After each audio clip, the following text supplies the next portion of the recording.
Hola, buenas tardes. Bienvenidos a la jornada sobre la reforma laboral. En primer lugar, me gustaría dar las gracias a VLEX por la organización, a todos los ponentes y participantes de esta jornada. Bueno, en primer lugar y antes que nada me gustaría contarles la dinámica de la jornada. La jornada se va a desarrollar en 4 bloques. Les rogaríamos a todos que mantuvieran, por supuesto, los micrófonos cerrados. Los asistentes, aparte de darles las gracias, que estoy seguro que va a ser una jornada muy interesante, quisiera indicarles que el número de asistencia es tan voluminoso que probablemente no vamos a poder dar respuesta a todas y cada una de las preguntas que hagan. Así que, antes que nada, nuestras disculpas. Intentaremos de verdad abordar todas las que sean posibles y como la dinámica de la jornada termina con una ponencia conclusiva a cargo del director, don Antonio Sempere Navarro, pues probablemente él resolverá muchas de las preguntas que durante la jornada iremos haciendo en esa ponencia conclusiva. La reforma laboral que tanto ha revuelto en los últimos tiempos, en los días 29 y 30, el Boletín Oficial del Estado recibió 4 normas de golpe que a los laboralistas y a los estudiosos seguro que nos abrió un camino para muchas investigaciones y muchas jornadas como las que hoy vamos a desarrollar. Intentaremos abordar a través de los diferentes bloques, que son contratación, flexibilidad, negociación colectiva, seguridad social y subcontratas, cada uno de estos aspectos, pero evidentemente, debido al tiempo limitado de la jornada, pues muchísimas cuestiones seguro no serán resueltas y quedarán ahí precisamente para abrir otros foros de debate y seguro que futuras jornadas. De tal manera que nuestros ponentes, ajustándose al tiempo que tienen, que es bastante limitado, abordarán cada uno de estos aspectos de forma sucesiva. Lo primero, también quisiera que los ponentes me perdonaran porque no puedo hacer una presentación extensa de todos ellos, porque de lo contrario nos iría parte del tiempo de nuestra jornada, ya que participan 14 personas.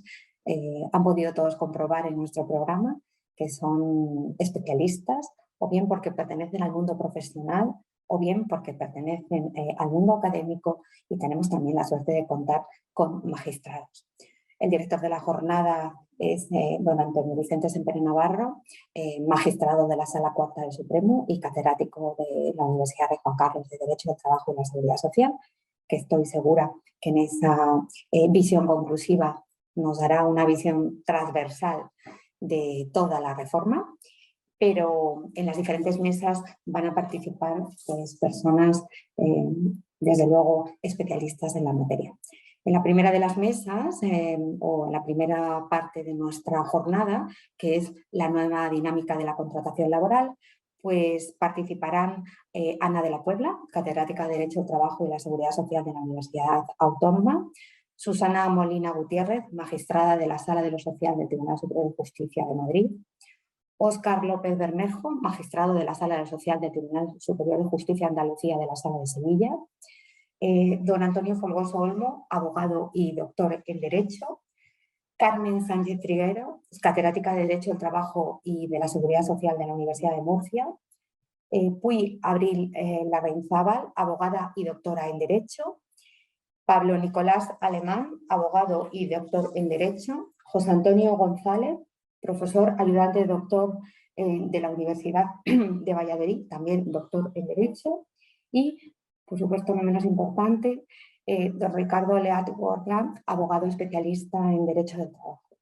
Esta es nuestra primera mesa de contratación, que estoy segura que va a ser una parte muy interesante de la jornada y, desde luego, con una intervención numerosa y de grandes especialistas. En segundo lugar, veremos todas las materias relativas a flexibilidad, sobre todo en la relativa al ERTE y el sistema red, que abordarán Joaquín Castiella Sánchez Hostiz, abogado y profesor asociado de Derecho del Trabajo y de la Seguridad Social, y el sistema red, que lo hará Yolanda Cano Galán, profesora titular de Derecho del Trabajo y de la Seguridad Social de la Universidad de Juan Carlos, compañera. En segundo lugar, en materia de negociación colectiva, el convenio de empresa tendrá por la suerte de tener a uno de los mayores especialistas en la materia, que es Jesús Mercader Urbina, catedrático de Derecho del Trabajo y la Seguridad Social de la Universidad Carlos III de Madrid, y mi compañera Yolanda Quintanilla Navarro, profesora titular de Derecho del Trabajo y de la Seguridad Social de la Universidad de Juan Carlos, que nos hablará de un tema muy interesante como es la ultraactividad de los convenios colectivos. En materia de seguridad social, la abordará el catedrático de Derecho del Trabajo y la Seguridad Social de la Universidad Miguel, Francisco Javier Fernández Orrico. Abordará también la subcontratación de obras y servicios Rodrigo Martín Jiménez, profesor titular de Derecho del Trabajo y la Seguridad Social de la Universidad Rey Juan Carlos. Y por último, tendremos la suerte, como antes decía, de establecer una visión general de todo lo que se aborde durante la jornada, así como de la propia jornada, por parte de don Antonio Sepere Navarro, catedrático de Derecho del Trabajo y de la Seguridad Social de la Universidad de Juan Carlos y magistrado de la Sala Colectiva del Tribunal Supremo. Sin más, no quiero extender mi presentación, sin antes, de verdad, volver a dar las gracias a UDELEX y, por supuesto, a todos y cada uno de los participantes en esta jornada como ponentes, a los que a todos nos une pues, una hermandad, una amistad, por supuesto, para hacerlos de colegas. Con ello empezamos con la primera parte, que es la nueva dinámica de la contratación laboral, y doy la palabra a la catedrática de Derecho del Trabajo y la Seguridad Social, Ana de la Puebla. Muchas gracias. Ana, adelante.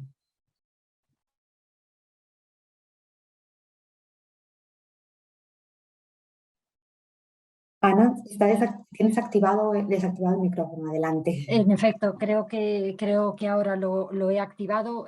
Buenas tardes a todos y a todas. Muchas gracias, Begoña, por tu presentación, por tus palabras. Y bueno, un lujo, la verdad, formar parte de esta jornada con tanto público y con un panel pues, de ilustres y queridos compañeros. He compartido con vosotros una presentación, no sé si la estáis viendo. Sí, vale, de acuerdo. Pues nada, empiezo, intentaré ajustarme al plazo o al periodo de tiempo que nos han concedido para no interferir, ¿no? En el desarrollo de la jornada. El tema sobre el que voy a hacer una breve presentación es sobre la temporalidad en el empleo público. Bueno, uno de los objetivos de la reforma, yo creo que es algo perfectamente conocido y de lo que se ha hablado muchísimo, es el de atajar los índices y la tasa de temporalidad que caracterizan nuestro mercado de trabajo. En esta primera diapositiva simplemente pretendo poner de manifiesto cómo el nivel de temporalidad en la contratación laboral en España es en general muy superior al de países de nuestro entorno, del entorno de la Unión Europea. Tenemos un índice de temporalidad superior al 23%, cercano al 24%, y ese índice de temporalidad es todavía más acusado en el ámbito de la administración pública. Estos datos que aparecen aquí, tomados del INE, de datos tomados de la EPA y elaborados por comisiones obreras, se refieren a la temporalidad en el ámbito de las administraciones públicas por comunidades autónomas. Sin perjuicio de algunas cosas especialmente llamativas, la media de temporalidad en nuestra administración pública supera el 31%. Quiero decir con esto que si los niveles de temporalidad en el empleo en España son muy elevados, esos índices son todavía mayores cuando se trata de la administración pública. Eso hace que llame hasta cierto punto la atención la preocupación del legislador, bueno, de los protagonistas sociales y después del legislador, del gobierno, en relación con la temporalidad en la administración pública haya sido escasa, al menos si se atiende a los contenidos del Real Decreto 32/2021 en lo que se refiere a la administración pública.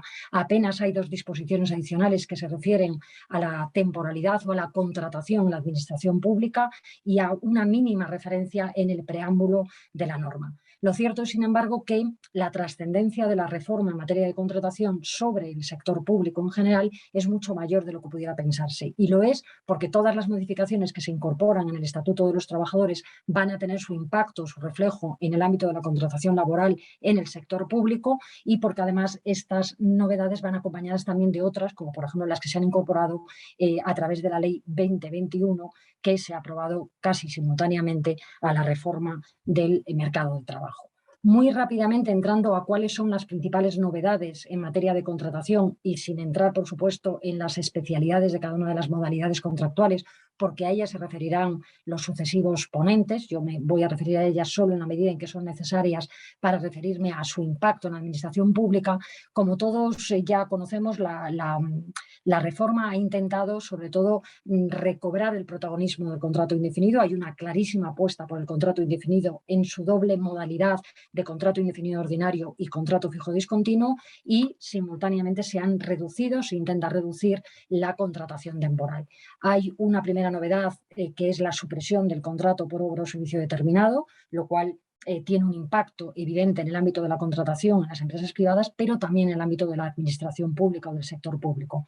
No en vano, más del 5% de los contratos temporales, de ese 31% al que antes me refería, son contratos por obra o servicio. Y esto está produciendo ya un cierto problema para las administraciones públicas, o el miedo a qué va a ocurrir, cómo se van a acometer, ¿no?, esa contratación que hasta ahora se venía, o esas necesidades que hasta ahora se venían acometiendo, se venían resolviendo mediante el recurso al contrato de obra o servicio.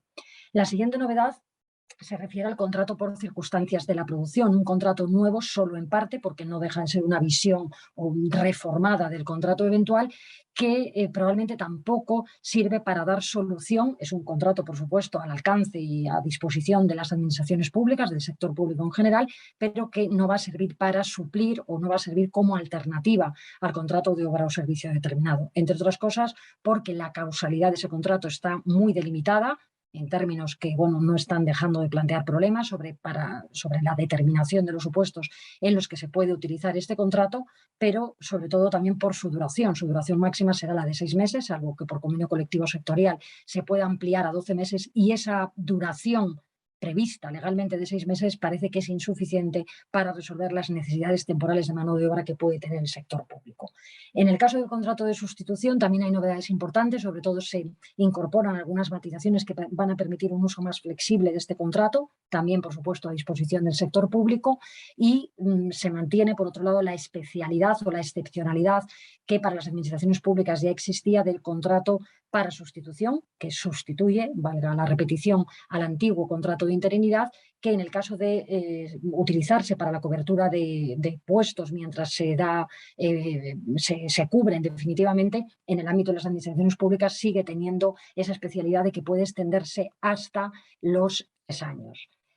¿Cómo impactan estas novedades en el ámbito de la administración pública? Bueno, ya he señalado que la desaparición del contrato de obra o servicio está generando ya muchos problemas. Son muchas las administraciones públicas o los sectores que están llamando la atención sobre los problemas que van a tener para poder cubrir esas necesidades, o para atender esas necesidades temporales. La alternativa parece que es el contrato indefinido o el contrato fijo discontinuo. Está claro que el legislador quiere reducir la temporalidad, y para eso reconduce gran parte de esa temporalidad, de esa tasa de temporalidad, al contrato fijo discontinuo. Esto es una invitación, de alguna manera, por decirlo de alguna manera, que se hace también a las administraciones públicas. El problema es que las administraciones públicas se encuentran con la tasa de reposición, que impide sacar plazas o convocar o contratar de forma indefinida sin respetar esa tasa de reposición. Esto se resuelve por el legislador habilitando una posibilidad de que las administraciones públicas, cuando lo necesitan, puedan solicitar una ampliación de la tasa de reposición.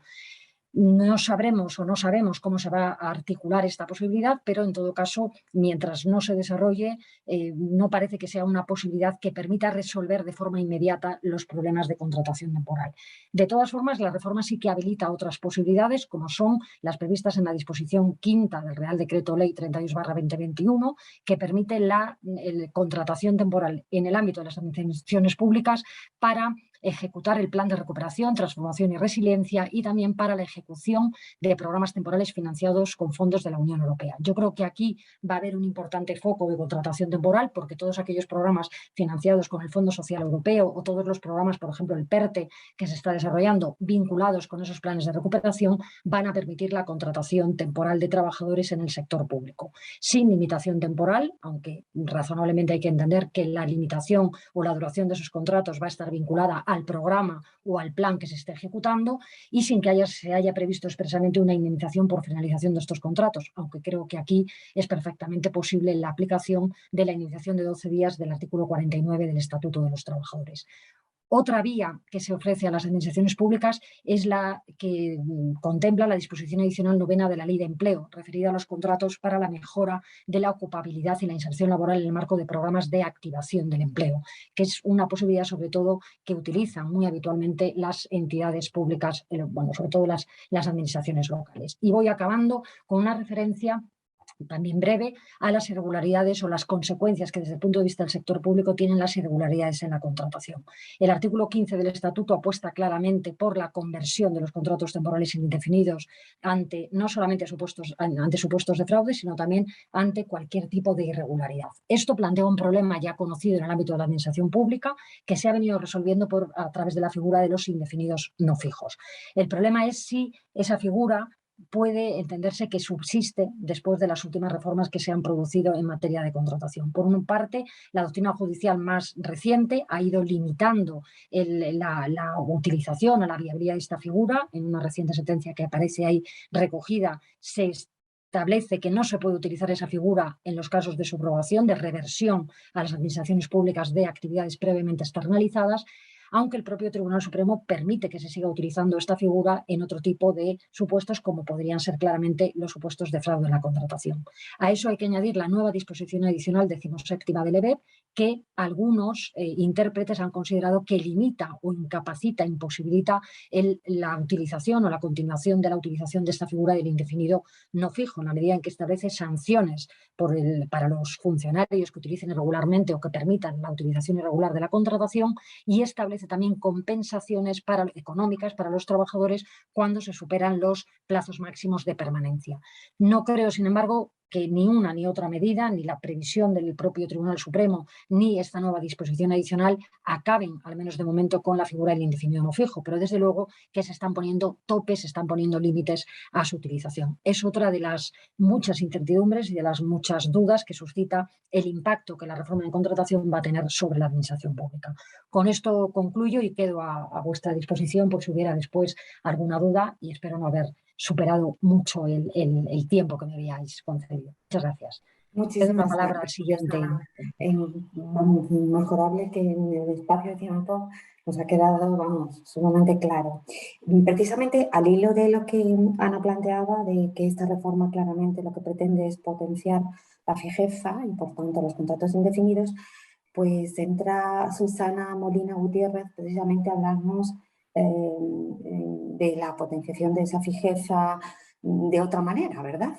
Y es que nos va a hablar de los contratos fijos discontinuos. Muchísimas gracias, Ana, y adelante, Susana. Bueno, yo os hablo de lo que es el artículo 15, los fijos discontinuos, habla Óscar, pero bueno.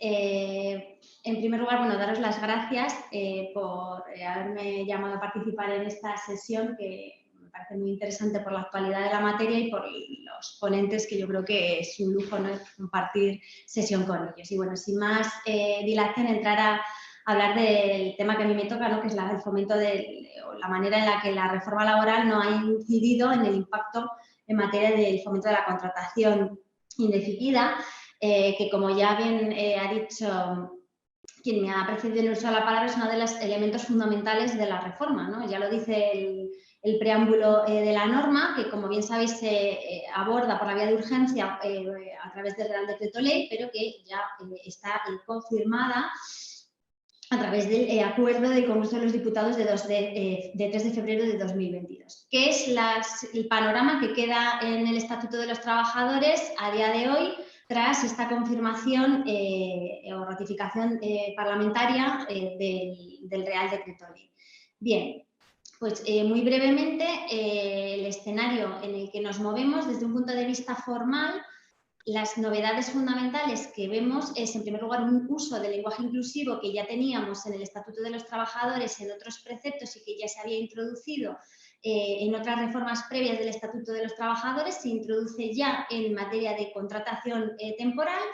En segundo lugar, se modifica el número de apartados que tenía el artículo 15, pasa de tener 8 a tener 9 apartados, y se modifican las modalidades de contrato de duración determinada. De 3 tipos de contrato de duración determinada, como bien se han dicho, pasamos a 2 tipos de contrato de duración determinada, pero que en realidad no son 2 tipos, porque en realidad responden a escenarios diferentes.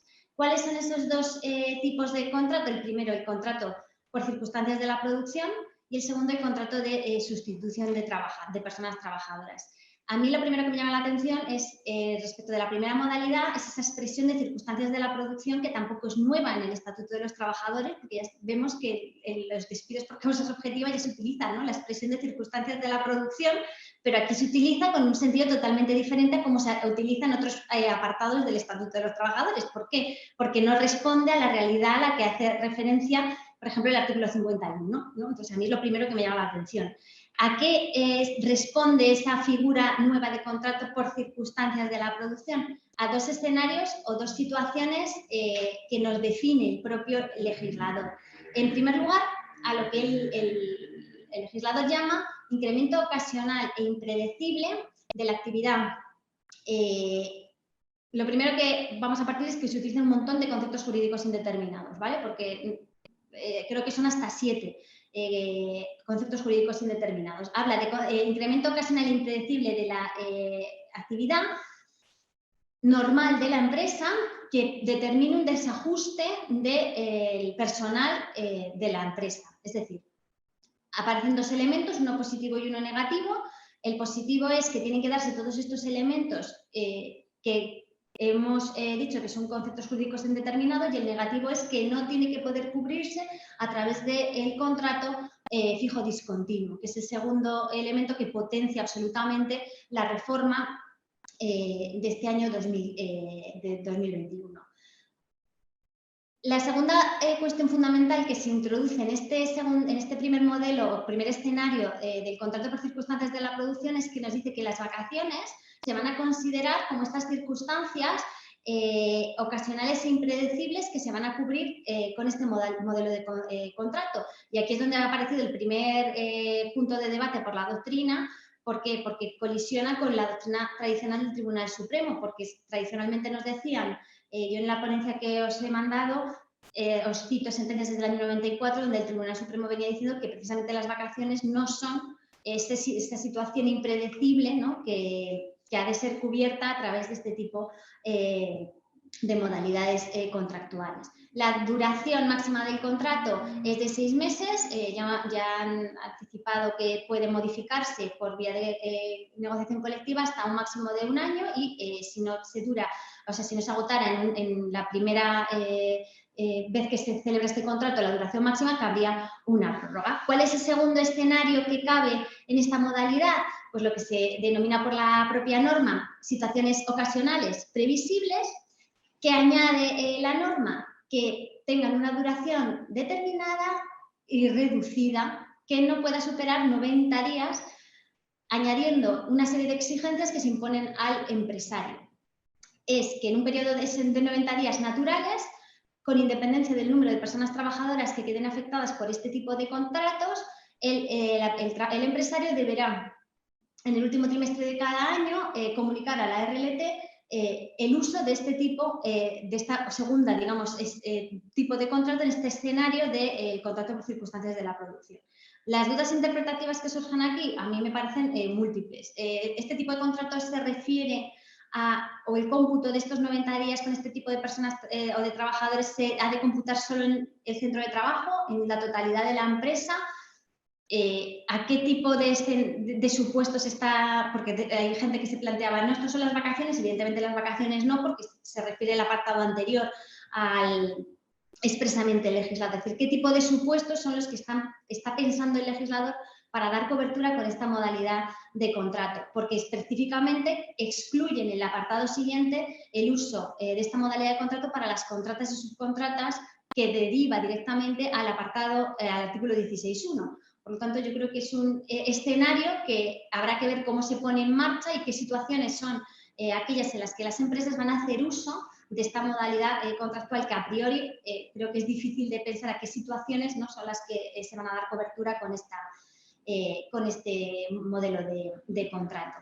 El segundo tipo de contrato de duración determinada que queda vigente es el contrato por sustitución o para la sustitución de personas trabajadoras, que regula a su vez 3 supuestos o 3 escenarios distintos, ampliando los supuestos previstos en la regulación anterior.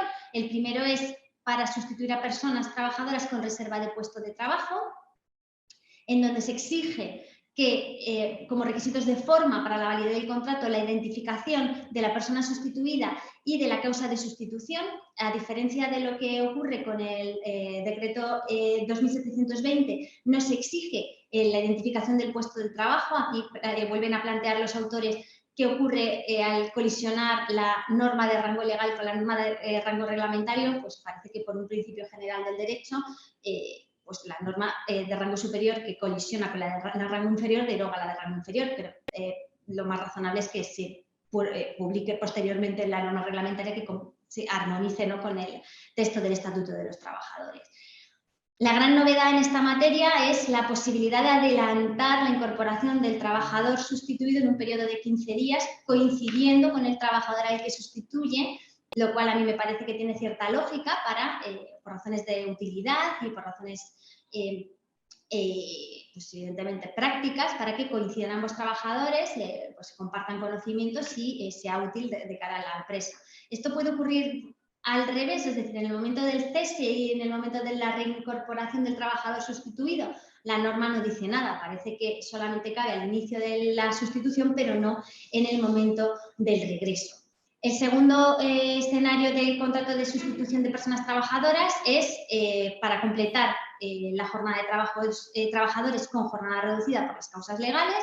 Y en el último supuesto, que también lo ha adelantado mi compañera, es el contrato para la cobertura reglamentaria de procesos de selección, en donde la norma prevé que tendrán una duración máxima de 3 meses, no cabiendo la posibilidad de suscribir un nuevo contrato con la persona que ha sido ya previamente contratada con esta modalidad. En los apartados 4 y 5 del artículo 15 se reglamenta el uso abusivo de los contratos de duración determinada, utilizando la expresión de fijos para los casos de abuso y la concatenación de contratos de esta naturaleza. Aquí también la doctrina ha planteado si esto es una sanción nueva que introduce la reforma. Yo creo que no, ya el artículo 15.2 en su redacción anterior también hablaba del término fijo.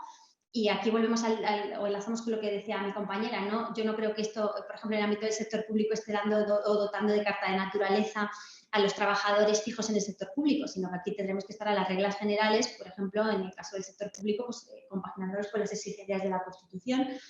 Pero insisto, lo único que se hace es cambiar los términos temporales de los 30-24 aquí a 24-18. Y a mí lo que sí me llama la atención es que se reduce el tipo de contratos a los que se anuda la concatenación de contratos a los de circunstancias de la producción. No habla de los contratos de interinidad, efectos de computar estos contratos. Y para terminar, en cuanto a los derechos de los trabajadores, simplemente destacar que se da un mayor impulso a la negociación colectiva, porque tampoco se introducen grandes novedades en cuanto a los derechos de las personas trabajadoras, sino que simplemente pues, se da un pequeño impulso a la negociación colectiva y a los derechos colectivos en este aspecto. Y no me extiendo más porque esto es como cantar un tema de la oposición y ya está. Muchísimas gracias, Begoña, y le doy la palabra al siguiente. Muchas gracias, Susana, porque me consta que es muy difícil ajustarse en un tiempo con un tema tan interesante como es la potenciación de la fijeza. Bueno, pues sin más, doy la palabra a Óscar, que ahora sí va a abordar fijos discontinuos. Muchas gracias, Óscar. Muchas gracias, Begoña. Hola, buenas tardes a todos. De todas, señalar que, en primer lugar, agradecer a VLEX y especialmente a Toño Sempere que me hayan invitado a participar con estos grandes compañeros con los que formo hoy esta sesión. Espero al menos alcanzar el nivel de Ana de la Puebla y de Susana que me han precedido. Bueno, al igual que le ocurre a Susana, tengo el complejo de opositor y me han dado un límite de tiempo, el cual voy a poner ahora mismo para no pasar este periodo que me han facilitado. Bien, voy a poneros, no sé si se verá. A ver. Espero que se vea. Bien, vamos a ver. Pues aquí. Bien, de acuerdo. Bien, pues como os indico, voy a empezar indicando que sin perjuicio de la documentación que luego os van a facilitar para que podáis ver de una forma mucho más concreta y desmenuzada todas las cuestiones que aquí os expongo de una manera muy sucinta que voy a proceder a explicar. En primer lugar, quiero señalar que creo que precisamente una de las joyas de la corona de esta reforma, de este Real Decreto 32/2021, ha sido precisamente la reforma introducida en relación con el fijo discontinuo. Voy a intentar ser bastante esquemático a la vez que incisivo en determinadas cuestiones. Yo le he dado una visión, sobre todo, aparte del punto de vista didáctico o académico, también desde el punto de vista de la litigiosidad o del peligro de litigiosidad que se puede dar a determinados supuestos, sin perjuicio de ir explicando los puntos más interesantes en relación con la reforma del artículo 16. Bien, en primer lugar, en lo que se refiere al ámbito de aplicación, es importante señalar que se ha ampliado el ámbito de aplicación, creo que es un objeto amplísimo, dado que además de todos los supuestos anteriormente recogidos, como va a ser lo de campaña y temporada, se acaba con la diferenciación que venía establecida para poder determinar si un trabajador era fijo discontinuo o no, sometido a la certeza de la fecha en la cual se desarrollaba la prestación de los servicios, lo que impedía en este caso que en estos casos pudieran ser considerados como fijos discontinuos, y ahora se utiliza el término de prestación intermitente en periodos de ejecución cierto, y como pongo aquí, determinados o indeterminados.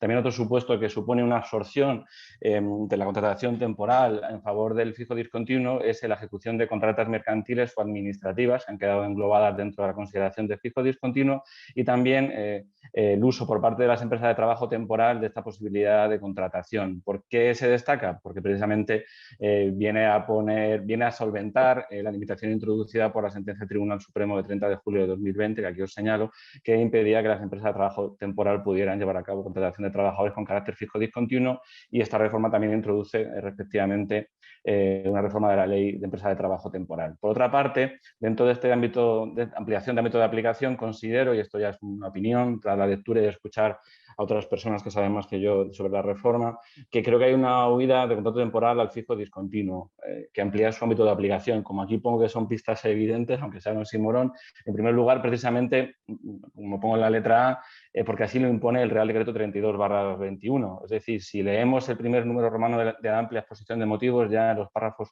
primero y sexto se pone de manifiesto que se quiere dar preferencia a la contratación indefinida y acabar con la temporalidad, lo cual ya pone de manifiesto que un supuesto de criterio interpretativo al cual debemos acudir ante la duda de la naturaleza jurídica de una relación va a ser siempre en pro de que la relación sea indefinida. ¿Esto qué provoca? Pues una absorción de contrataciones a través de la modalidad de fijo discontinuo, sin perjuicio del fijo ordinario.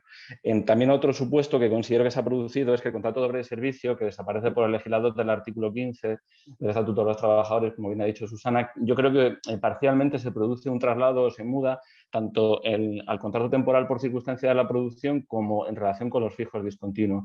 Aunque ya ha sido explicado por Susana, a mí, desde el punto de vista del fijo discontinuo, quiero destacar el artículo 15, apartado segundo, párrafo cuarto del Estatuto de los Trabajadores, cuando hace referencia precisamente a que se puede acudir al contrato temporal por circunstancia de la producción para atender situaciones ocasionales, previsibles y que tenga una duración reducida y delimitada a los tiempos previstos. Ojo, que son como máximo 90 días en el año natural.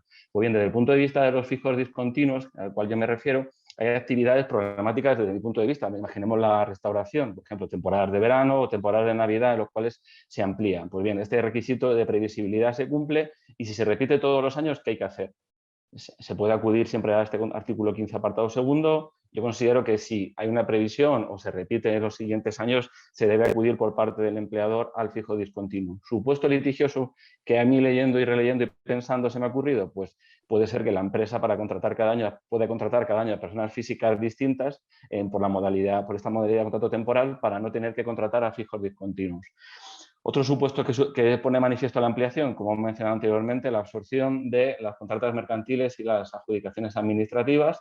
Dos cuestiones: requisitos, que sea previsible, que forme parte de la actividad ordinaria de la empresa, y esto es consecuencia de la sentencia del Tribunal Supremo 1137 de 2020 para acabar con la duración ilimitada de los contratos de obras o servicios. Finalmente, no es una huida, pero provoca un uso, creo yo, residual de contrato a tiempo parcial, el artículo 12, dado que se produce la derogación del apartado tercero de este precepto, y otro supuesto litigioso es la dificultad para llevar a cabo la contratación a través de un contrato a tiempo parcial en la modalidad temporal, o bien acudir al fijo discontinuo desde el principio. Formalidad de la contratación no supone ningún avance. dado que tiene la misma eficacia declarativa y obligacional, aunque lo recoja expresamente el artículo 16, apartado segundo, y se sigue manteniendo la presunción de que es considerado tiempo definido y a jornada completa, salvo por el contrario. Novedades, recogido a lo largo del Real Decreto 32-21, se le quiere volver a dar fuerza al convenio colectivo, y en materia de fijo discontinuo, dos cuestiones. La regulación que se hace a través de negociación colectiva del llamamiento, tanto criterios objetivos como formales, en el artículo 16, apartado tercero, y luego, dentro de la nueva modalidad de contratación por contratas o concesiones administrativas, el poder que se le da a la negociación colectiva, como establece el apartado quinto del nuevo artículo 16 del Estatuto, de crear bolsas de empleo formadas por personas fijas discontinuas durante los periodos de inactividad. Figura nueva que existe, pero que recojo de manera mucho más elaborada en el documento que se ha facilitado y que luego os harán llegar. A continuación, derechos de los trabajadores fijos discontinuos, regulados del apartado sexto al octavo del Estatuto de los Trabajadores. Igualdad de trato y antigüedad. Es verdad que menciona la igualdad de trato de manera expresa y creo que da seguridad jurídica, pero también considero que ya venía regulado en el principio de no discriminación de la cláusula cuarta de la Directiva 97/81 del Acuerdo Marco sobre el trabajador a tiempo parcial. Una cuestión interesante que creo que viene a refundir, y esa es la interpretación que, sin perjuicio de la litigiosidad, como cabe derivando, viene planteándose con la antigüedad, que es precisamente que recoge el artículo 16, apartado sexto, en un segundo párrafo, que un criterio en cuanto a la antigüedad que se computará todo el periodo de tiempo. Pues bien, debemos señalar que mantiene el criterio, entiendo yo, y así lo interpreto, fijado por la Sala Cuarta en estas sentencias que así os menciono y que os aparece en este documento, de tal manera que en materia de derechos económicos y promoción profesional se debe computar toda la duración laboral y no el tiempo efectivo de trabajo. Pero con esta matización que establece este mismo artículo 16 de con otro tratamiento para otras condiciones, creo que se refiere, por ejemplo, a temas como el cálculo de indemnización por despido, en los cuales, conforme a esta misma sentencia, se tiene un tratamiento distinto y no se computará todos los periodos efectivos de la relación laboral, como aquí os pongo. Se tienen en cuenta únicamente los periodos de actividad del servicio y no toda la duración de la relación laboral. En relación con otro reconocimiento de otros derechos, pues, por ejemplo, en la conversión de fijo a ordinario, la prioridad de formación profesional, que viene regulado en el apartado séptimo y octavo de este artículo 16, viene a reconocer derechos que ya se establecía para el trabajador a tiempo parcial y supone un acto expreso de seguridad jurídica. En cuanto a la entrada en vigor, se establece una vacatio superior de 3 meses en el apartado segundo de la disposición final octava, que será hasta el 30 de marzo. Y finalmente, supuestos litigiosos, aunque sea ponernos la venda antes de la herida, para acabar, aparte de lo establecido en el primer número romano, letra B y D que os he expuesto, determinadas cuestiones que me generan cierto temor sobre la litigiosidad, pues en el artículo 16, apartado tercero, sobre la forma de llamamiento que se pueda realizar por otro medio que permita dejar constancia de la debida notificación. ¿Cuáles pueden ser otros medios? ¿Qué se entiende por debida notificación? Aquí os pongo una sentencia a los efectos de garantizarlo, pero creo que se acabarán usando las mismas vías que para notificar el despido para evitar riesgos para el empresario en efectos de impugnación. Otra cuestión, el artículo 16, apartado sexto del Estatuto, establece el deber del empresario de dar con suficiente antelación información a la representación legal de trabajadores de un calendario de previsión de llamamiento anual de los fijos discontinuos y las altas que se van a efectuar. Cuestiones que se me plantean. ¿Qué sucede con empresas sin representación legal? ¿Qué solución se le puede dar? Y en segundo lugar, ¿qué consecuencias para la empresa de no dar este traslado? Lo digo porque el artículo quinto de este Real Decreto sí modifica la LISUS, pero no prevé sanciones para este supuesto. Y en último lugar, y ahora sí, en relación con el 16, apartado cuarto, en su párrafo segundo establece que se podrá fijar en el convenio colectivo plazos mayores para los periodos de inactividad, la previsión legal superior de 3 meses. Lo deja abierto a la negociación. Se puede plantear, como sucedió como sucedió en este caso con los periodos de prueba, ¿cuál es el plazo máximo que puede fijar de estos periodos de inactividad por vía del convenio colectivo? Estas y otras cuestiones que luego podéis plantear, aparte de lo que os vayan a trasladar, es lo que os he querido trasladar de esta reforma. Así que ya me desconecto y muchas gracias y paso al siguiente, Begoña. Un abrazo. Muchas gracias, Óscar. Bueno, a los asistentes que estén tranquilos porque todas las ponencias se publicarán en el próximo número 5 de la revista Derecho Laboral ULEX. Por lo tanto, podrán tener acceso al material de los ponentes, así también como a la grabación de la jornada para volverla a escuchar y reflexionar. Así que muchas gracias, Óscar, por el esfuerzo. Bueno, pues Antonio, si te parece, Antonio Folgoso va a abordar el indefinido adscrito a la construcción, un tema muy interesante y que además tenemos ya muchas preguntas al respecto. Así que adelante, Antonio, antes de iniciar, fíjate. Muchas gracias. Buenas tardes, voy a intentar compartir la pantalla. Aquí. Perfecto. Pues buenas tardes, Begoña, muchas gracias por la presentación y muchas gracias a UBLEX por contar conmigo para esta jornada. Es un placer formar parte de un elenco de ponentes de esta categoría y quiero empezar ya, por el poco tiempo que tenemos, a hacer referencia al contrato que aquí tenemos que abordar. Como sabéis, el Real Decreto Ley 32/2021 realiza una apuesta innegable por la reducción de la temporalidad. Entre las novedades que incorpora, estas van a incidir de manera especial en algunos sectores productivos y yo a continuación voy a analizar la atención singular que recibe el sector de la construcción. La regulación del contrato de obra y servicio ya incluía en el Estatuto de los Trabajadores una referencia a las particularidades en el ámbito de la construcción. En concreto, la disposición adicional tercera ya señalaba que el artículo 15.1a y el artículo 15.5, el artículo 15.1a relativo a la obra de servicio y el 15.5 al encadenamiento de contrato, podían excepcionarse, en cuanto a la su duración máxima, en el ámbito del contrato fijo de obra, regulado en la disposición adicional, al que aludía la disposición adicional tercera de la Ley 32/2006 de subcontratación. Esta singularidad entronca con la tradición consolidada negociadora del sector, aunque los antecedentes se remontan incluso aún más. La figura del contrato fijo de obra ya se regula en la Ordenanza Laboral de 1970 del sector de la construcción. Pues bien, el primer Convenio General del sector de la construcción de 1992 acoge esta figura y a partir de ahí se establece una regulación específica que va evolucionando con el tiempo a través de los sucesivos convenios generales de construcción, hasta el punto que en la actualidad nos encontramos con el sexto convenio que se encuentra vigente. El contrato fijo de obra se caracteriza por determinados aspectos, entre otros se incluye la contratación para una sola obra que concluirá con los trabajos de su oficio y categoría y se prevé la compatibilidad con el trabajo en distintas obras que tendrá debiendo realizarse un acuerdo expreso para cada una de las obras y en cuyo caso se conservaría la condición temporal aunque se excediese de los límites del 15.1a o del 15.5. Pues bien, en este escenario se dicta la sentencia del Tribunal de Justicia de la Unión Europea de 24 de junio del 21, cuya doctrina establece que el mantenimiento de la naturaleza temporal del contrato no se justifica por el mero hecho de que se suscriba para una sola obra, con independencia de la duración de la relación laboral general. En esta situación se aprueba el Real Decreto Ley 32/2021 que modifica la disposición adicional tercera de la Ley 32/2006 de subcontratación.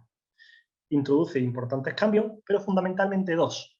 El primero, que se erradica de manera definitiva el carácter temporal del contrato. Ya no se puede considerar un contrato temporal, aunque se llamaba contrato fijo de obra, pero se hacía referencia más bien a la fijeza en la obra que a la fijeza de la relación laboral. Y además que el diseño de la figura parte de la regulación convencional tradicional, que se incorpora y se le da rango de ley. Pues bien, la nueva regulación comienza estableciendo una definición de la finalización de obra, consistente en la terminación real, verificable y efectiva de los trabajos, y también puede ser la finalización parcial de los trabajos contratados de la especialidad de cada persona trabajadora. Congruentemente con la consideración que tiene ahora el contrato indefinido, cuando la obra termina, se prevé un derecho del trabajador a ser recolocado. Y la empresa tiene una obligación de hacer una propuesta con 15 días, al menos 15 días de antelación, a que finalice la obra. En este escenario, el trabajador puede aceptar la propuesta, lo que deberá realizar de forma expresa en el plazo de 7 días, en cuyo caso se suscribirá una cláusula relativa a la inscripción a la nueva obra, o rechazar la propuesta, lo que podrá realizarse tanto de forma expresa como tácita, simplemente por el silencio. También se prevé la posibilidad de que deba proporcionarse un proceso de formación al trabajador, lo que se constituye como un derecho, y debiendo la empresa sufragarlo a su cargo. Sufragarlo que no impartirlo, porque el proceso podrá ser impartido tanto por la empresa como por otras entidades especializadas como es la Fundación Laboral de Empresa. Y a continuación voy a hacer alguna referencia al régimen extintivo. La norma deja muy claro que sigue siendo vigente la normativa general, es decir, sigue siendo posible acudir a la amortización de puesto de trabajo, el despido disciplinario, etcétera, etcétera, etcétera, pero se prevén algunas especialidades en las que se puede extinguir el contrato, este nuevo contrato. El primer supuesto es el caso en que el trabajador rechace la recolocación en la modalidad que le ofrece la empresa. El segundo es que incluso aunque se le ofrezca un proceso de formación o de recualificación no sea suficiente para su adscripción a nueva obra. El tercero, que haya un exceso de personal en la empresa, es decir, que el puesto ya no sea necesario. Y el cuarto, que no haya más obras de la empresa en la misma provincia donde venía a trabajar prestando servicio.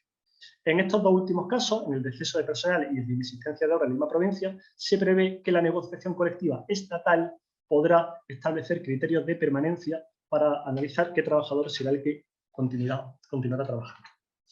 Y por último, hay algunas particularidades del régimen extintivo que merecen ser indicadas. Se establece la obligación de preaviso de 15 días, salvo para el supuesto en que el trabajador sea el que rechace la propuesta de recolocación.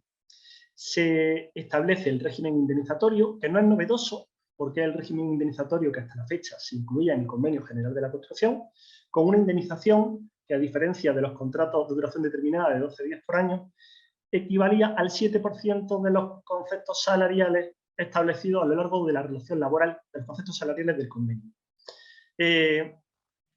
Esto podía aportar algunos problemas en el caso, por ejemplo, del trabajador que había permanecido en situación de baja médica, o en el caso de trabajadores que tenían salarios, retribuciones distintas de las del convenio, pero superiores. Sí que hay una particularidad que creo que no se está atendiendo y que es muy relevante, y es que, dado que la cobertura del FOGASA atiende al mínimo legal, al darle carácter legal a la indemnización del 7%, el FOGASA en estos casos deberá abonarla. Anteriormente se excluía la obligación del Fondo de Garantía Salarial de abonar esta indemnización porque estaba incluida en una norma convencional, no en una norma legal. Ahora que está incluida en una norma legal, el FOGASA sí que deberá abonar esta indemnización. También se prevé que cuando se extinga el contrato por estos motivos, el trabajador se encontrará en situación legal de desempleo porque tendrá derecho, incluso cuando sea él el que rechace la recolocación. Y por último, una de las cuestiones que también están siendo más polémicas es que el cese que se produce se considera como derivado por motivo inherente a la persona trabajadora. Y está generando bastante polémica. Yo creo que va a terminar llevando bastantes problemas a los tribunales, dado que puede ser incompatible, o habrá que ver si, pese a que tienen esta denominación legal, habrá que tenerlo en cuenta a los efectos del número de trabajadores afectados por un despido colectivo y demás, que, como sabéis, no se incluyen los ceses por motivos no inherentes a personas trabajadoras. Muchas gracias. Muchas gracias, Antonio, por el esfuerzo, porque no es un tema fácil. Bueno, pues sin más, le doy la palabra a Carmen Sánchez Triguero, que va a abordar el contrato por obtención de la práctica profesional. Bienvenida, Carmen. Perdona, no, yo tengo el contrato de formación en alternancia. Perdón, el contrato de formación en alternancia. ¡Qué susto! No, disculpar, esto es la obsesión que tengo de cumplir el tiempo. Carmen, adelante, disculpe. Muy bien, buenas tardes. Buenas tardes, Carmen. Bueno, voy a intentar resumir todas las novedades. No se ha producido un cambio radical en la regulación de esta modalidad contractual. Al contrario, hay determinados elementos que no se han alterado o se han alterado mínimamente respecto de la formulación anterior. Tal es el caso de buena parte de las reglas comunes: acción protectora de la seguridad social, interrupción del cómputo de la duración, forma, participación de la negociación colectiva sectorial y conversión en caso de fraude de ley, o el mantenimiento de lo que podríamos denominar como reglas antiabuso, con un mínimo retoque en cuanto al tiempo máximo de referencia, o la existencia de un plan formativo individual de 2 tutores, o la prohibición de la realización de horas extraordinarias, trabajo nocturno y a turnos. También es mínimo el cambio introducido respecto del tiempo de trabajo efectivo, cuyo límite máximo el primer año se reduce del 75% al 65%, quedando inalterado el previsto para el segundo año. De esta forma se amplía mínimamente el tiempo posible dedicado a la formación cuando probablemente más se necesita, lo que va en la línea de reforzar el plano formativo de estos contratos. Por otro lado, cuando la norma decide introducir cambios, en algunas ocasiones lo hace con el objetivo de mejorar las condiciones de las personas trabajadoras en formación. Auténtico leitmotiv el conjunto de la reforma. Pero en otras también se observan mejoras que facilitan la gestión de este tipo de trabajo o contrato por parte de la empresa. En este sentido, podría afirmarse que se rompe la línea de acción observada en las últimas décadas tendente hacia una flexibilización de la regulación con el objetivo de fomentar el empleo juvenil. En algunas ocasiones incluso en detrimento de la propia acción formativa. Comenzando precisamente por esta mayor protección, sin lugar a dudas, que puede incluirse dentro de este ámbito la reducción de la duración máxima de esta modalidad contractual. La eliminación del periodo de prueba en el contrato en alternancia, que es el que estoy explicando yo ahora. Esta eliminación puede ser incluida en este apartado y el cambio podría explicarse por una supeditación al elemento formativo a cualquier otro, incluido el productivo. Desde esta perspectiva, no tiene sentido el periodo de prueba, pues la persona trabajadora no se incorpora a la empresa principalmente para trabajar de forma estable y producir, sino para formarse. En un sentido similar, también puede afirmarse que cuando se forma a la persona, se la está, en cierto sentido, sometiendo a prueba. También van en la línea de procurar una mejora de las condiciones de trabajo los cambios introducidos en materia retributiva. La regla general no cambia, pues la voz cantante la tiene la negociación colectiva sin distinción o preferencia. De esta forma se deja vía libre a las partes para imputar los costes de la formación vía salario en la forma que estimen oportuna. Si bien en el contrato en alternancia no podrá ser inferior al SMI en proporción al tiempo de trabajo efectivo.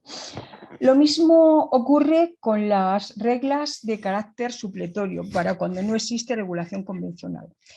La reforma opta por introducir los porcentajes mínimos previstos para el contrato en prácticas en su regulación anterior en el contrato en alternancia. Así, en defecto de regulación convencional, la remuneración no podrá ser inferior al 60% o al 75% el primer y segundo año respectivamente respecto de la fijada en convenio para el grupo profesional y nivel retributivo correspondiente a las funciones desempeñadas en proporción al tiempo de trabajo efectivo.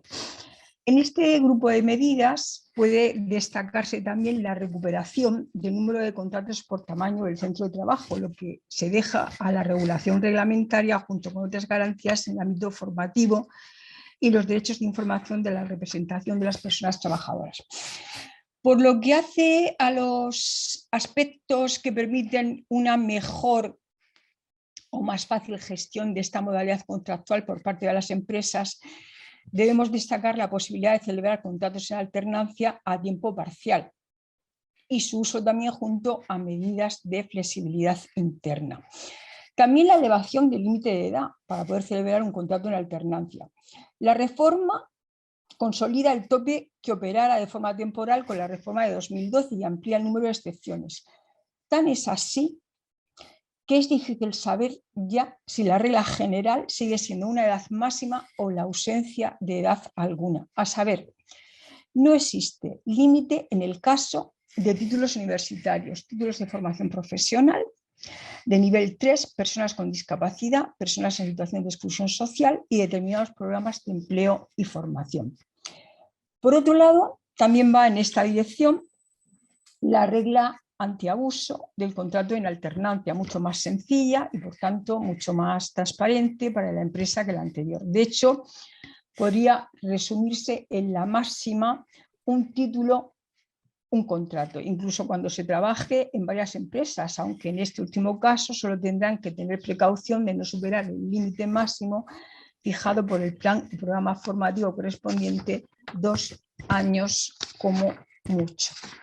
Y ya terminando, desde la aprobación del Estatuto de los Trabajadores de 1995, estas modalidades contractuales han sufrido, salvo error, 10 reformas o modificaciones legislativas. El motivo, declarado o no, de todas ellas era impulsar la utilización de estas modalidades contractuales. Me estoy refiriendo obviamente al contrato de formación alternancia, como el contrato en prácticas nuevo, como una vía de lucha contra el persistente alto desempleo juvenil mediante un instrumento a priori muy eficaz como es la formación.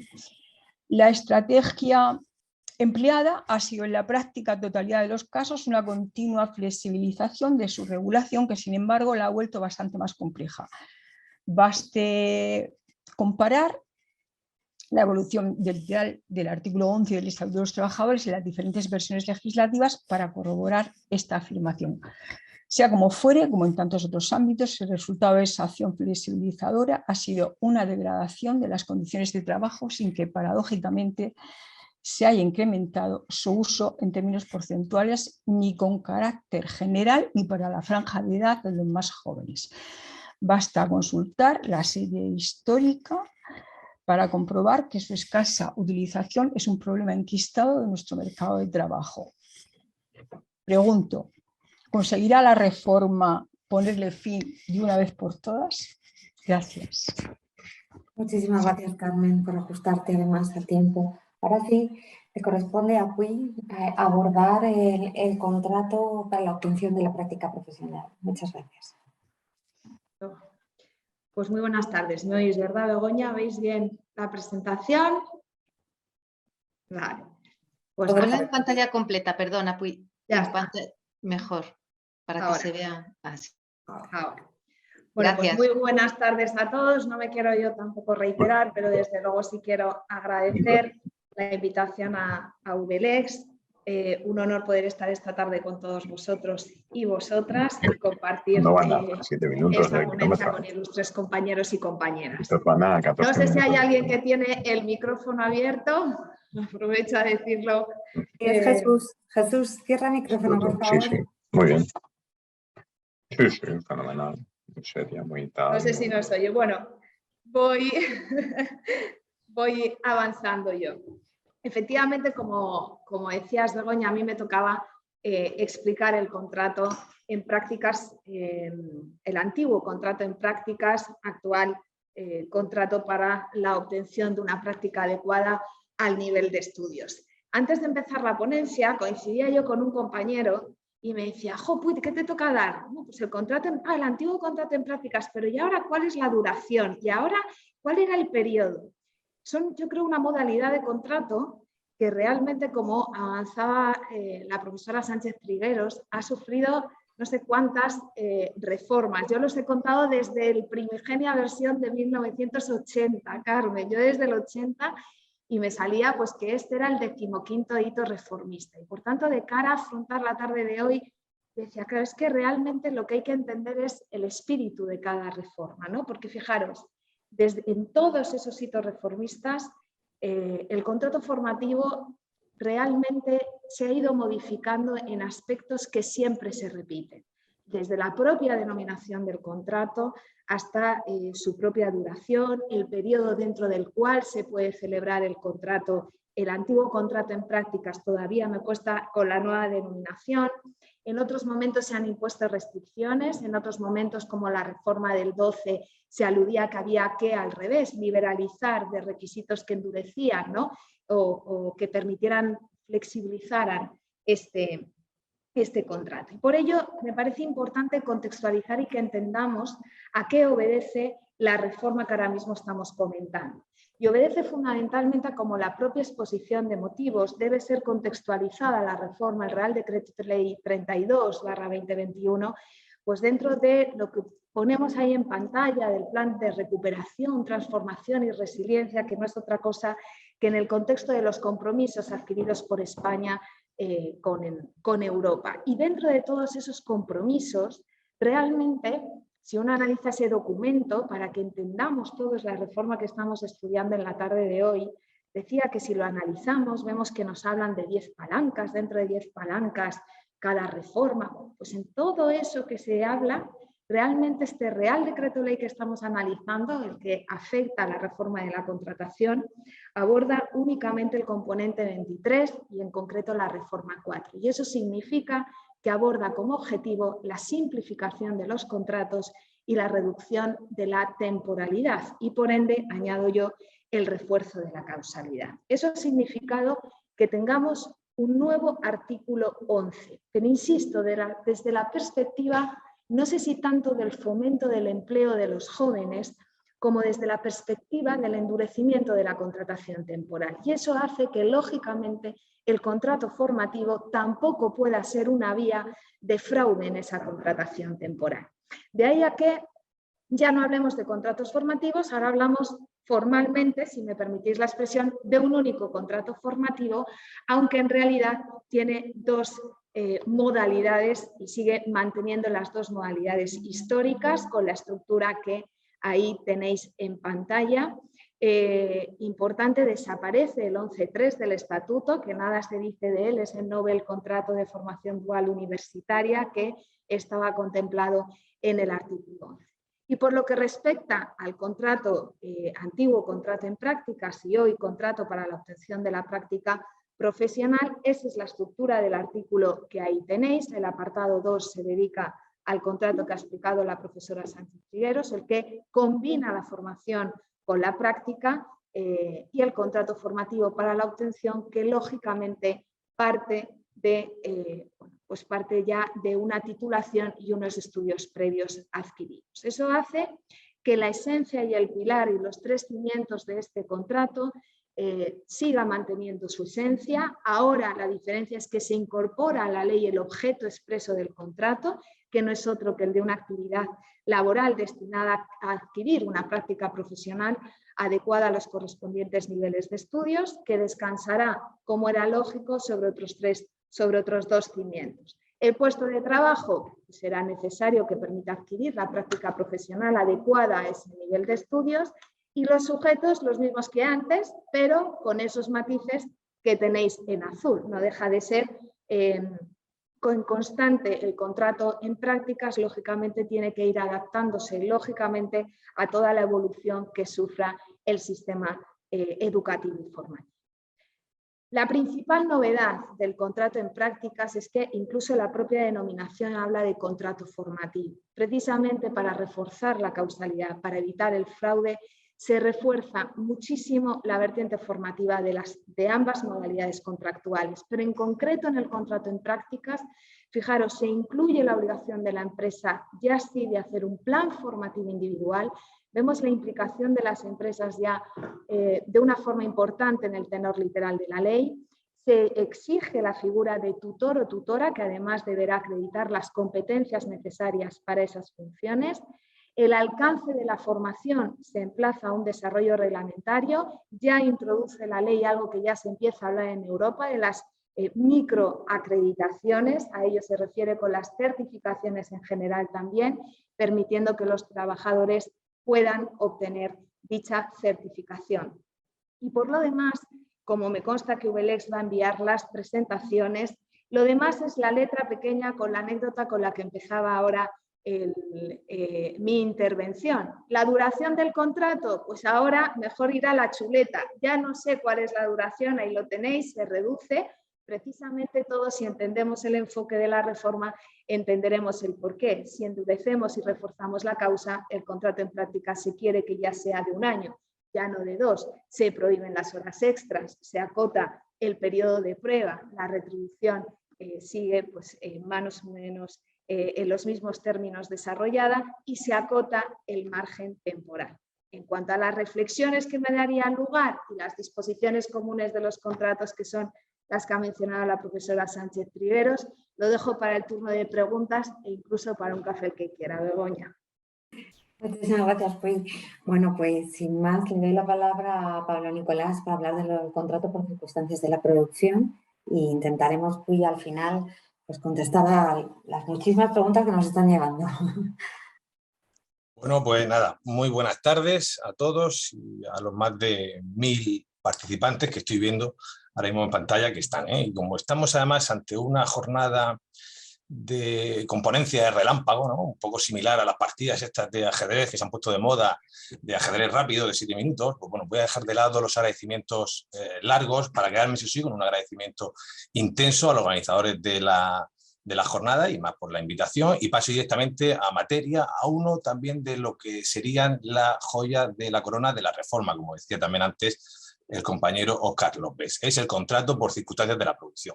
Voy a hacer uso de unas proyecciones que creo que nos pueden ayudar y con carácter inicial, a ver si se ve, bueno, quería como visión panorámica previa, ¿no?, hablar un poco de la influencia comunitaria que tiene en la reforma, la normativa comunitaria que tiene en la propia reforma, puesto que no es una norma impuesta por el legislador, sino que es fruto del diálogo social, de forma parecida a las directivas que todos conocemos que se limitan a aprobar los acuerdos marcos alcanzados por los agentes sociales comunitarios, sobre todo en el trabajo de duración determinada y el tiempo de trabajo a tiempo parcial, la directiva 97 y 99.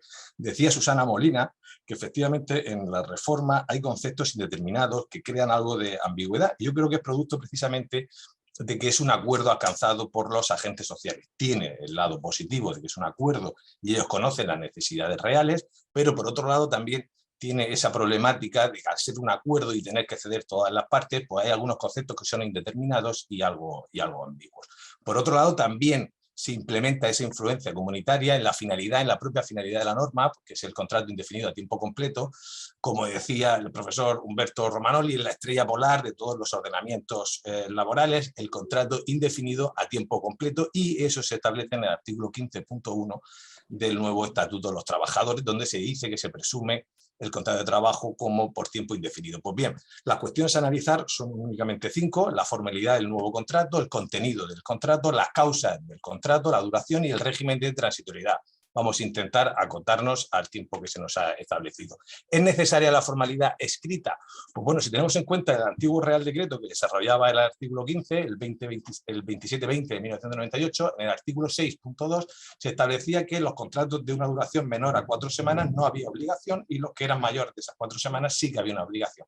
Y el incumplimiento de esa obligación nos llevaba al artículo 9.1, una presunción iuris tantum, es decir, que había prueba en derecho en caso de que hubiese una causa de temporalidad. Pues bueno, con el nuevo artículo 15.1, que todos lo conocemos ya, sí que se dice, hay un plus mayor de exigencia, siendo la escritura un requisito constitutivo válido de la utilización de la actual modalidad contractual. Por tanto, quedaría derogado el propio apartado 2 del artículo 6 y el propio apartado 1 del artículo 1 del artículo 9. ¿Y por qué quedaría derogado? Pues bien, porque la disposición transitoria del Real Decreto Ley viene a decir que se quedan derogadas todo lo que se oponga a lo dispuesto en este nuevo Real Decreto. Por tanto, a partir del 30 de marzo del 2022, a partir de dentro de una semana, todos los contratos por circunstancias de la producción deben tener el requisito de la formalidad escrita.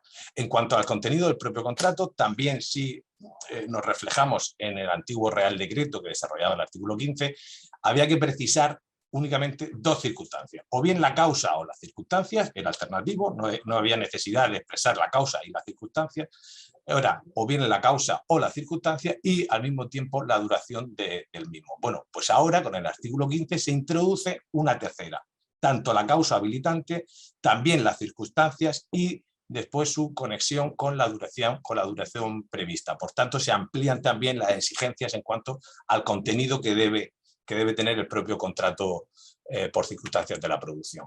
En cuanto a las causas, pues bueno, nuestra estructura mental jurídica no nos sorprende que se haya previsto las actividades que suponen un incremento ocasional imprevisible y que no sea posible acudir al contrato del fijo discontinuo del artículo 16.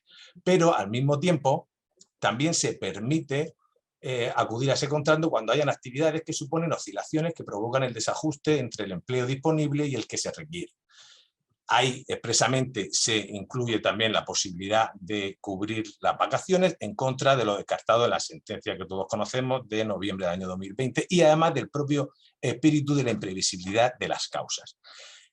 Como segundo motivo, que es el que nos rompe y que yo creo que es el más problemático de la reforma en cuanto al contrato por circunstancias de la producción, se introduce la posibilidad también de acudir al mismo en cuanto hayan actividades ocasionales previsibles y de duración reducida. Esto parecía que estaba reservado al fijo discontinuo, sin embargo, se introduce como una posibilidad, es verdad, con una serie de duraciones que ahora veremos, pero esto hace que parte de la doctrina lo haya denominado como un cheque en blanco, un posible cheque en blanco a la contratación temporal. Por último, también se positiviza la nueva doctrina del Tribunal Supremo en cuanto se imposibilita acudir al mismo para atender las actividades subcontratadas o que sustituyan la actividad habitual u ordinaria de la empresa.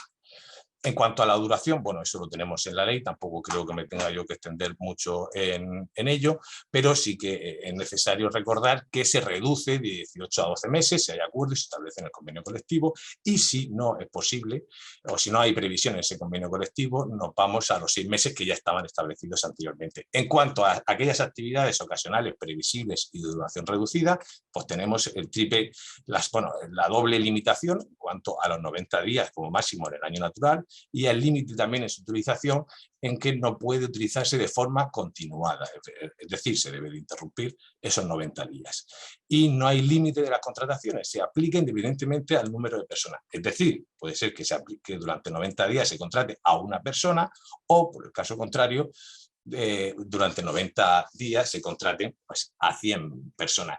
Esto que hablábamos del cheque en blanco, pues bueno, tiene como contrapartida que se posibilita un control anticipado por parte de la RLT, obligando a las empresas a que faciliten en el último trimestre una previsión anual de la utilización de este tipo de contratos. Claro, eso hace que si el Real Decreto Ley fue de finales del año pasado, no ha dado tiempo a que este año se pueda tener ese control anticipado por parte de la RLT. Eso ya servirá para los contratos del año 2023. Seguimos con la transitoriedad de la norma. También es muy importante saber que los celebrados antes del 31 de diciembre de 2021, bajo la antigua normativa, es decir, los eventuales por circunstancias anteriores del mercado, acumulación de tareas o exceso de pedidos que conocíamos antes del Real Decreto, la duración máxima son de 6 meses o por previsión convenio colectivo de 12 meses. Lo subrayo porque es importante saber que se eliminan los 18 meses que antes era posible acudir a ese tipo de contratos, porque la disposición transitoria así lo marca. En cuanto a los celebrados después del 31 de diciembre del 2021 y hasta el 30 de marzo de 2022, la duración máxima únicamente puede ser 6 meses y ambos mantienen la regulación de la normativa precedente, es decir, del antiguo 15.1b del Estatuto de los Trabajadores. En cuanto a la transitoriedad de la norma referido al régimen de encadenamiento del artículo 15.5, pues bueno, aquí también es novedoso porque también se reduce. Para los contratos celebrados después de la entrada en vigor, el nuevo plazo son de los 24 meses, para los anteriores se mantienen los 30 meses, pero para los contratos solapados, es decir, que haya uno antes de la entrada en vigor y otro después de la entrada en vigor, solo se tendrá en cuenta el vigente a la entrada en vigor, con la problemática que eso ocurre de saber cuándo ha entrado en vigor el Real Decreto, si entra en vigor el 30 de marzo o entró el 31 de diciembre. ¿Y qué quiere decir que se tiene en cuenta solo el contrato vigente? ¿Qué quiere decir eso con la reforma? ¿Hay una condonación de las contrataciones previas? Pues bueno, pues eso también creo yo que esa ambigüedad en la redacción pues deberá de ser resuelta por los tribunales de justicia. Y por último, hay una enorme duda interpretativa en cuanto a este contrato que yo creo que deberá de propiciar una nueva cuestión prejudicial ante el Tribunal de Justicia de la Unión Europea, es si admitirá la jurisprudencia que ya no opera la fijeza discontinua, aunque se reiteren las necesidades siendo estas previsibles. Es decir, si ese cheque en blanco va a ser validado por la jurisprudencia sabiendo que el ordenamiento comunitario, las directivas comunitarias tienden a lo que hemos hablado antes de la estrella polar, es decir, al contrato indefinido a tiempo completo como fijeza en el horizonte.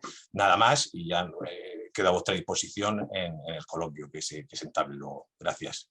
Muchísimas gracias, Pablo. Pues sin más, doy la palabra a José Antonio para que aborde los contratos de sustitución. Muchas gracias, Antonio.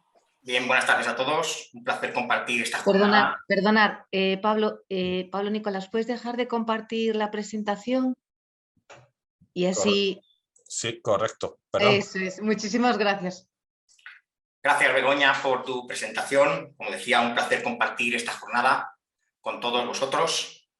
Bien, estamos viendo que atendiendo a la duración de la relación laboral, pues los contratos se pueden clasificar atendiendo a dos grandes grupos, ¿vale? Los contratos de duración indeterminada, ¿vale? Los contratos de duración por tiempo indefinido, donde se mantiene la tradicional presunción, ¿vale?, en favor de estos, y los contratos por tiempo temporal, donde se distinguen dos grandes grupos, ¿vale? El contrato formativo, como la compañera Puy decía, un único contrato, y los contratos de duración determinada, los cuales se reordenan en solo dos grandes grupos. Los contratos por circunstancias de la producción y el contrato por sustitución de persona trabajadora, que es el que me voy a referir yo. Este contrato se regula en el nuevo artículo 15.3 del Estatuto de los Trabajadores, el cual habla de que se puede realizar por tres causas muy específicas. Veremos que no hay grandes cambios con respecto al anterior contrato de interinidad.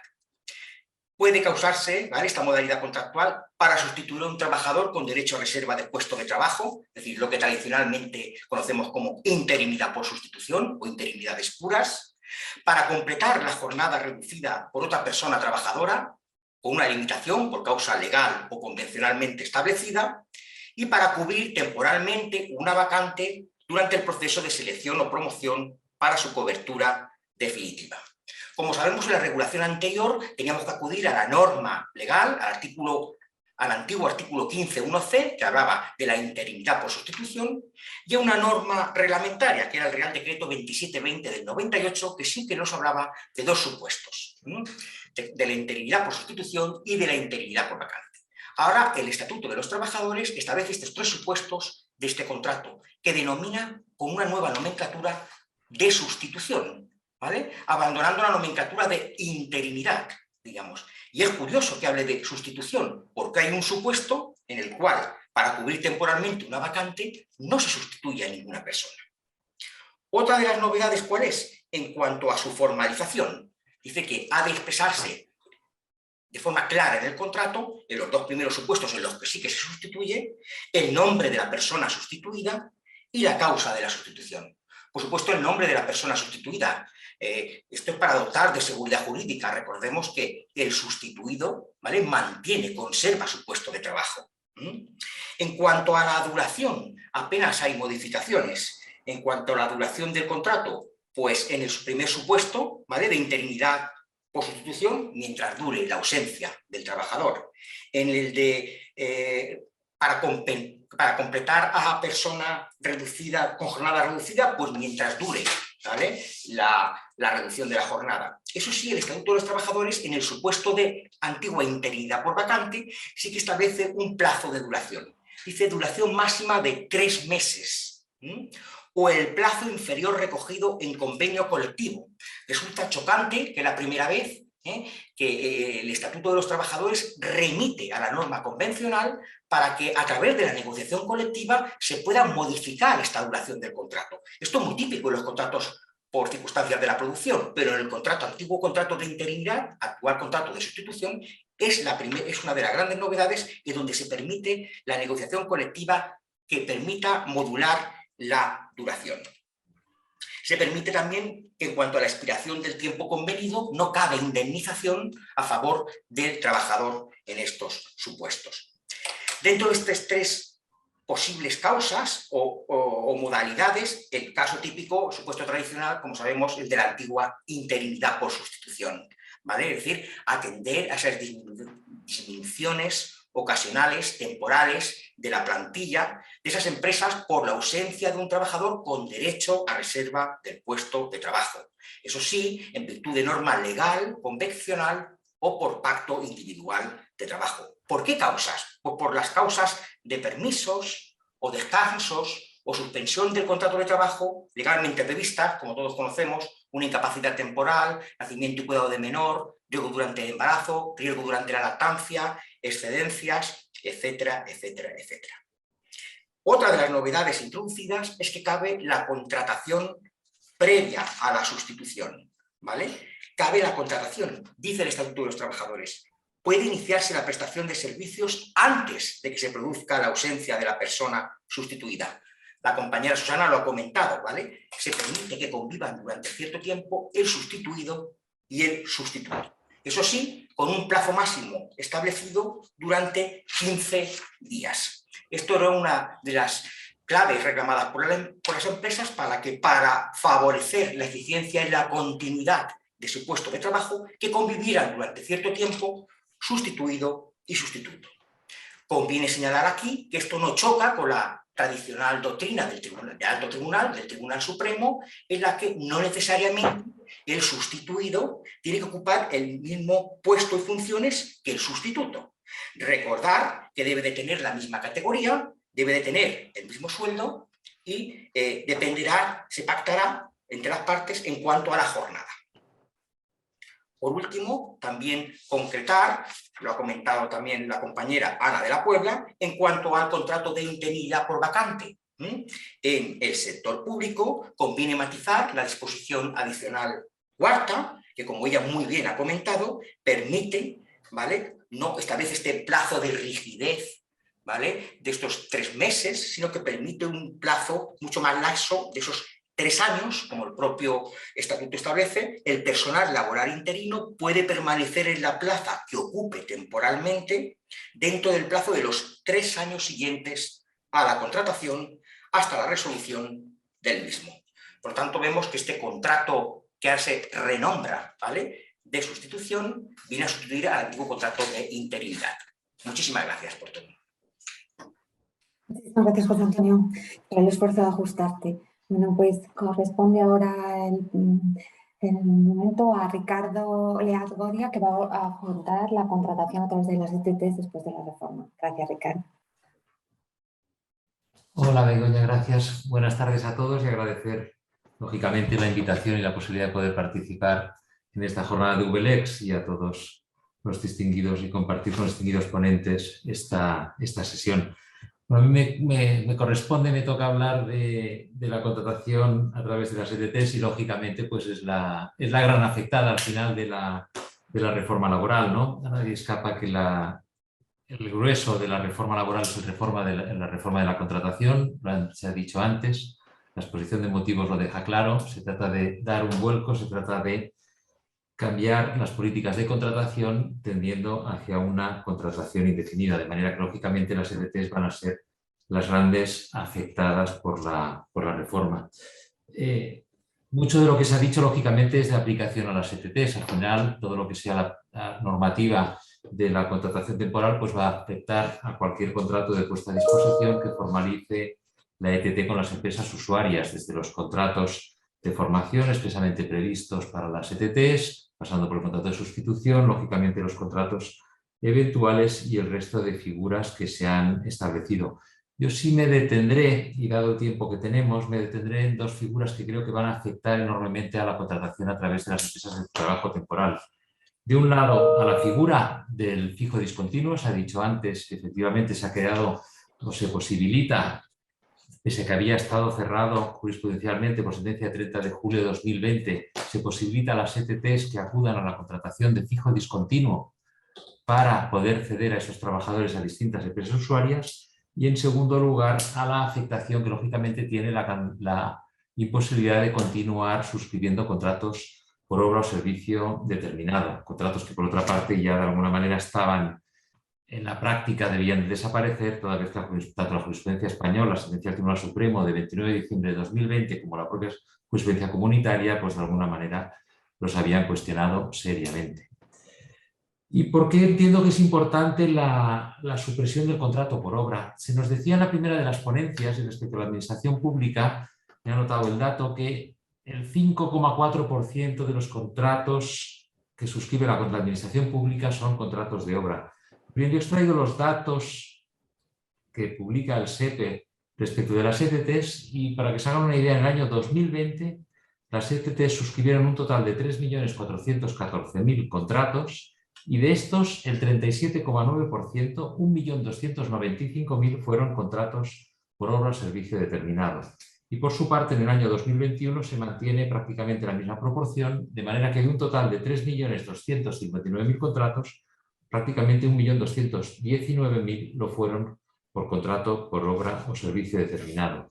Y si a ello añadimos, como ha quedado dicho, esa presunción de los contratos indefinidos esa acotación de las causas de temporalidad, esa necesidad de concretar más, de realmente tener causas de temporalidad, pues es claro que todo va a afectar lógicamente a las ETTs. Pero todo y con ello entiendo, como decía, que la principal afectación va a ser la posibilidad que nos da la introducción del artículo 10.3 de la ley de ETTs, la posibilidad de acudir a la contratación del trabajo fijo discontinuo, a la posibilidad de contratar de manera fija y discontinua respecto de las ETTs con sus trabajadores para ser puestos a disposición.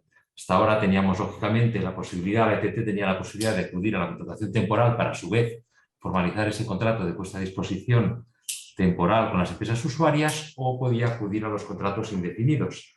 Si bien el contrato fijo discontinuo había estado vedado, se había zanjado el debate por la propia jurisprudencia del Tribunal Supremo, que entendía que, pese a que no estaba expresamente prohibido, no era de aplicación el contrato fijo discontinuo para las ETTs. Pues bien, con el nuevo artículo 10.3, efectivamente se prevé, leo literalmente, que igualmente las empresas de trabajo temporal podrán celebrar contratos de carácter fijo discontinuo para la cobertura de contratos de puesta a disposición vinculados a necesidades temporales de empresas usuarias en los términos del artículo 15 del Estatuto de los Trabajadores, coincidiendo los periodos de inactividad con el plazo de espera entre los distintos contratos.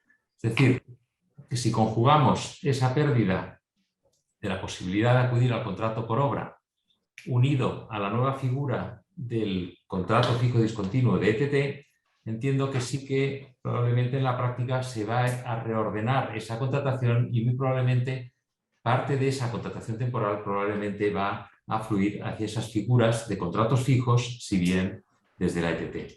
En mi opinión, estos contratos para la ETT van a representar al menos tres ventajas. De un lado, y respecto de los contratos que existían hasta ahora, que eran los indefinidos para poder ser puestos a disposición sucesivamente en distintas empresas usuarias, las interrupciones, los periodos de inactividad van a permitir, lógicamente, pues que en esos periodos no hayan cotizaciones, no se generen esas retribuciones, de manera que va a haber una mejora para las empresas de trabajo temporal. Creo que hay una segunda ventaja o una segunda situación de la que también se van a aprovechar estas contrataciones, que es que no va a haber o se va a poder soslayar esa sobrecotización prevista para los contratos por circunstancias de la producción de duración inferior a 30 días. El hecho de que sean contratos fijos discontinuos, con independencia de que, lógicamente, la causa de temporalidad sea la que justifique esa puesta a disposición, pues van a permitir soslayar esa sobrecotización de los 26,37 euros, creo recordar que son aproximadamente.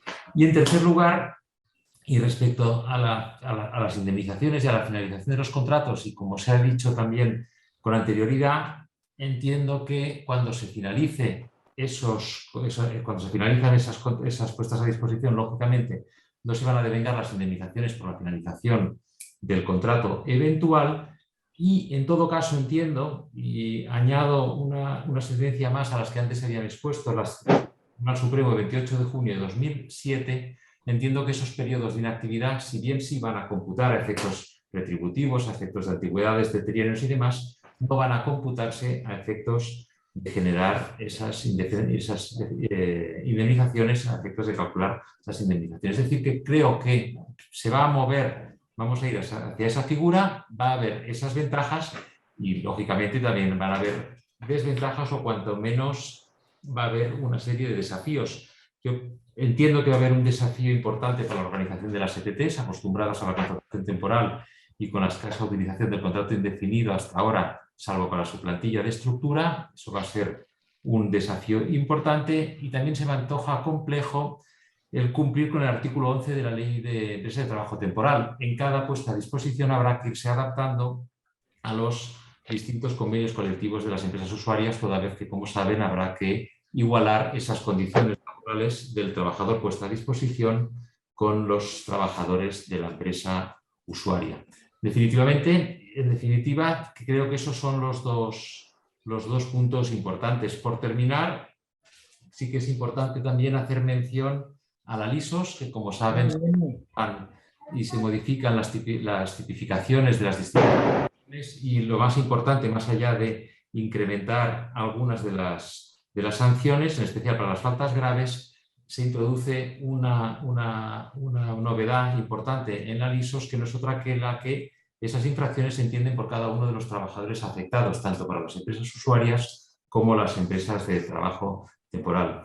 En definitiva, y con el breve tiempo que tenemos intentando recuperar un poco, Begoña, entiendo que esas son las dos modificaciones más importantes, las dos afectaciones que vamos a tener. Esa imposibilidad de acudir al contrato de obra y esa nueva figura del fijo discontinuo. Muchas gracias. Muchísimas gracias, Ricardo, por el esfuerzo también de ajustarte.